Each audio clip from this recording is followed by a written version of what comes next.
with obvious satisfaction, Ben-Gurion wrote in his diary on 5 June 1948, "We occupied today Yibnech. There was no serious resistance, and Kakun. Here the cleansing, Tihur, operation continues. Have not heard from the other fronts." Indeed, by the end of May, his diary had reflected a renewed interest in the ethnic cleansing. With the help of Joseph Weitz, he compiled a list of the names of the villages taken, the size of their lands, and the number of people expelled, which he meticulously entered in his diary. The language is no longer guarded.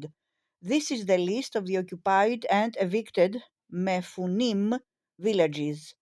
2 days later, he convened a meeting in his own house to assess how much money had meanwhile been looted from the banks of the Arabs and how many citrus groves and other assets had been confiscated.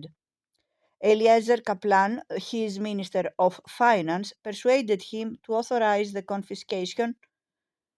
confiscation of all Palestinian properties already taken in order to prevent the frenzied wrangling that was already threatening to break out between the predators who were waiting to swoop down on the spoils. Dividing the booty was one matter that preoccupied the Prime Minister. Ben-Gurion was both an autocrat and a stickler for details, and was obsessive about questions of security, and his diary reflects other minuscule problems that accompanied the systematic destruction of Palestine. In several entries, he records conversations he had had with army officers about the shortage of TNT. Created by the large number of individual houses the army was ordered to blow up under Plan D. Like a ferocious storm-gathering force, the Israeli troops no longer spared anyone in their destructive zeal. All means became legitimate, including burning down houses where dynamite had become scarce and torching the fields and remains of a Palestinian village they had attacked. The escalation of the Israeli army's cleansing operation was the outcome of a meeting of the new, reduced consultancy, whose members had met on 1st June without Ben-Gurion. They later reported to the Prime Minister that villagers were trying to return to their homes, so they had decided to instruct the army to prevent this at all costs.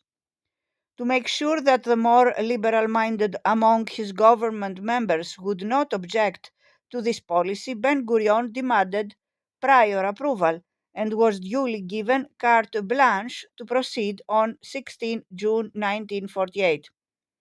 Increased callousness was also part of the Israeli response to a brief spurt of activity by the Arab armies in early June. The latter's artillery bombarded whatever was in range, and the Egyptian Air Force attacked Tel Aviv 4 or 5 times, scoring a direct hit on Ben Gurion's home on 4 June that caused only limited damage. The Israeli Air Force retaliated by shelling the Arab capitals, resulting in a considerable number of casualties, but the Arab effort to salvage Palestine was already running out of steam, mainly due to the Legion's insistence that East Jerusalem should remain part of Jordan. The war lingered on. The division of labor between the Israeli forces on the different fronts, determined solely by Ben-Gurion, meant that the military effort on the Jewish side fell short of the impact it needed to gain the upper hand over the Jordanians. The fighting also persisted because of the tenacity the Egyptian volunteers displayed, especially the Muslim Brotherhood, who, despite their poor equipment and lack of training, succeeded in holding their lines in the Negev.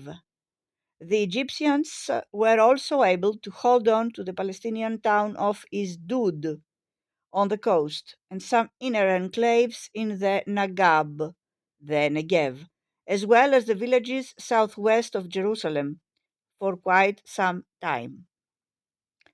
Realizing they might have bitten off more than they could chew for the moment, the Israelis now accepted the offer by the UN mediator, Count Folke Bernadotte, for a truce.